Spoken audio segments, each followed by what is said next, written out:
The first name in terror returns.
Hey everyone, it's Movie Lover 120 here, and I'm here with a brand new movie review. And I think you could tell just by this what I'm wearing. I think you could tell what review this is going to be for. Yes, it's going to be for an Elm Street movie. So not the first one because I reviewed the first one back in 2020 when I started YouTube 2 years ago, and I thought I would finish the series. Now that I've got through the Batman reviews, I decided to finish the Nightmare on Elm Street review series and review the sequels now. So. Yeah, we all know what the first sequel I'm going to be reviewing is. Obviously, the second one, the first sequel we get about a year after the first one, and that is, of course, none other than A Nightmare on Elm Street 2, Freddy's Revenge. Yeah, aka the first sequel to Nightmare on Elm Street. So what's the plot of this one? Well, a new family moves into the house of Elm Street, aka also Nancy's former house, 5 years since Freddy was seemingly defeated. And before long, the kids are again having nightmares about deceased child murderer Freddy Krueger. This time, Freddy attempts to possess a teenage boy to cause havoc in the real world, and can only be overcome if the boy's sweetheart can master her fear. Yeah, that's the plot of this movie. So, before we get started, how was this movie made? Well, pre-production for A Nightmare on Elm Street 2 began in April 1985, not too long after the release of the first film. Screenwriter Leslie Bohan pitched the producers with his ideas of using pregnancy and possession as a plot device for the second film. He said, "My concept was a homage to Rosemary's Baby. I came up with a plot that had a newfound move into the house, a teenage boy, his pregnant mother, and a stepfather the boy didn't get along with. It was a real bloody, scary idea, much more physical and realistic because the dream really stuff was less central to these movies then. My story was more of a possession scenario, with Freddy getting inside the mother's womb, controlling the fetus, but New Line Cinema passed on it because executive Sarah Risher was pregnant at the time, and I understand the idea upset her, so they went with David Gaskin's concept instead. Although both films ended up using the spirit possession concept, the pregnancy idea would eventually be used in the sequel Nightmare on Elm Street 5, The Dream Child, which Bohan would write the script for. And Robert Shea offered Wes Craven the chance to direct again, but he turned down the offer since he had many problems with the script, such as the possessed parakeet that seemed very ridiculous to him, and a Freddy merging with the main character and manifesting in real life at the pool party to kill scores of teenagers, of which many are bigger than him, which Craven thought would diminish Freddy's scare factor as Robert Englund is not very tall in stature. Jack Sholder, who had previously written and directed Alone in the Dark for New Line, was offered to direct. In a 2020 interview, he explained that he had no interest in making horror films. After his initial feeling was to turn Robert Shea down, and after realizing that Nightmare on Elm Street Part 2 Freddy's Revenge could put him on the map as a director, he said yes. Now, the film was released around November 1985, and it was, very badly received by a lot of people, especially people who loved the first one, and they viewed it as a really inferior sequel. However, over time, it's kind of grown a bit of a cult following, and some fans are kind of starting to like it a lot better than they used to. But guys, here's my reaction. When I first saw this one in high school, I remember kind of like what most people felt like when they first saw it. I did not like this movie. I found it such an embarrassing and shitty sequel the first time I saw it, especially to 1984 classic I reviewed back when I started YouTube. And I basically just never rewatched this movie again because I did not like it at all. I found it pretty bad when I first saw it.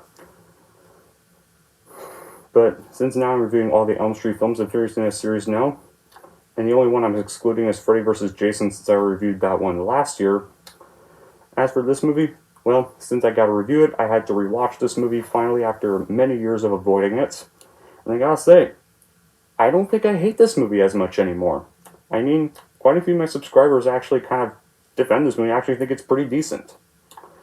And I realize what they're kind of talking about. And I kind of see what they were trying to go for with this movie, and I kind of like what they were trying to go for. It's actually kind of decently better compared to when I first saw it. Yeah, like, there are absolutely some fantastic and unnerving and plain odd, like, idiosyncratic sequences here. Not at least which the opening with the bus and the party scene, as silly as it may look, has all practical biotechnics and ethics, and I appreciate and admired all that, along with the gory makeup and designs. And I'm also glad that the filmmakers didn't decide to go with the easy thing with the cash grab and give us another group of teens to be being assailed by Freddy. Like, I actually like the whole concept of Freddy having to come back by possessing a kid so that he can come back and continue provoking fear and all the nightmares in the children. It's a pretty nice concept right there. And the issue is what they came up with kind of flies in the face of what makes Krueger such a lieutenant character, or at least the rules for him more or less established by Craven. The ambition doesn't fly for too long with A, it's just not that scary, and B, it seems a bit flying in the seat of the pants as far as how Jesse being slowly possessed by Freddy's and manifesting in hell on the household, I guess. I also didn't really buy the family stuff with Gallagher doing his damn best, but the writing failing to show why the dad is such a prick. In fact, now that I think about it, almost a lot of the characters in this movie are really unlikable. Compared to the first one, I mean, like, I thought Nancy's mom was terrible, but man, Jesse's dad is probably worse. They're probably even more annoying than Nancy's mom ever was. And not to mention the replacement of the underlying social commentary involving kids falling prey to sexual, satanic predators in the 80s, but the struggle with coming out feels muddled in the execution. Not kind of Lade's fault, though. And I also, another character I really did not like was Coach Schneider. Well, unlike Jesse's dad, who kind of lives, Coach Schneider actually does thankfully get killed by Freddy, which was very satisfying to see because he was such an annoying asshole, and a very abusive asshole who was not fit to be a teacher or a coach because of how abusive he is to his students, especially abusive to Jesse the most. And when Jesse one day sleepwalks into a gay bar and finds him, you want to know what the bastard does? Makes him run laps when the school's supposed to be closed. Like, can't make a student run laps when the school's supposed to be closed for the night? And punishing him for accidentally finding him in a gay bar? Really? Yeah. So I'm glad Coach Schneider died because he annoyed me so much. And you can pretty much kind of expect the sequel being much weaker than the original, but it doesn't mean that this movie is a complete waste of time. It has some entertaining value and is watchable as a sequel to the 1984 movie. And while it is released a year after the first one, it's technically actually set 5 years after the first film in kind of a way. The movie perhaps kind of takes a strange approach with its story. It's however obvious that they at least try to be original with it, making this movie a little different from its original. It still has pretty much the same atmosphere here, though, which is a good thing. Yet at the same time, the story just isn't even convincing enough to allow the movie to work out. And as a horror, it is kind of lacking some good scares and some well-staged gore. The movie is lacking in its moments, but luckily there's still Freddy Krueger who compensates for this and adds some nice touches to the movie. He's still one of the best villainous characters ever appear in film. Without the presence, the movie would have just been really poor. Like, there's also a great Robert Englund is with the character. And another thing I also do like how Freddy is still his scary self, like he was in the original, unlike the jokester he would soon become in the later films of the franchise. Although the sad thing is, for bad qualities, he barely gets any screen time compared to other films. Also, after this film, it's like as if Jesse and Lisa just never existed in the next film either. So I wish, like with Elm Street 3, they still got some mention. Like, at least they still try to make this movie canon, but since fans didn't like it because it was too different, they basically went back the Nancy route and ditched Jesse and Lisa completely as if they never happened. Since fans hated this movie so much for not being like the original. when it first came out, but now fans have grown to appreciate it and realize what it was really trying to do. Anyway, despite those bad qualities, I still think Freddy's Revenge is an okay sequel, even if it's a bit inferior to the first film. My recommendation is you kind of just stream this movie or skip straight to Dream Wars, since that one's technically better, and they kind of, in Dream Wars, none of the rest of the sequels mention this movie at all. Yeah, so basically, technically Dream Wars is kind of the real sequel to this movie, or technically the real part 2.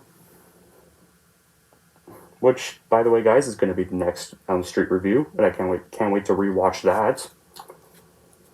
But yeah, other than that, that's pretty much it for my review of Freddy's Revenge, and here's how I'm going to rank Freddy's Revenge.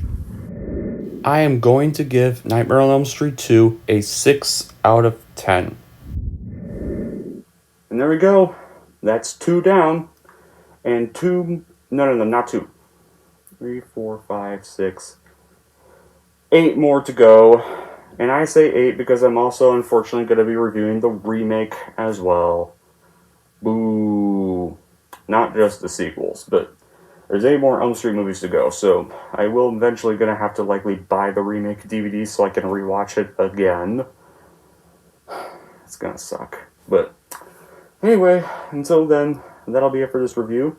Thank you all for watching, and if you like this and want to see more, and don't forget to like, subscribe to Movie Lover 120.